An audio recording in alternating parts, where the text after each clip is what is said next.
आज भाउज आइटमटा कौन हम? एग रोल बनवाई गोटे कप अटा स्वाद अनुसार लुण पकेगा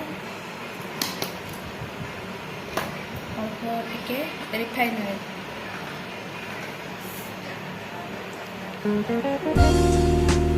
गोटे चामच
साइड आम सेकी सारी यही साइड को आम ये भाव में अंडा पर रखा ए साइड पचर आम उन्नटे सेक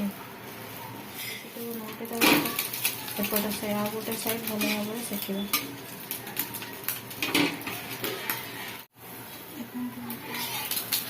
गैस को सब मीडियम रखिए बंधाकोबी थी बंधाकोबी भी दिंतु बंधाकोबी भाजिकी ये पका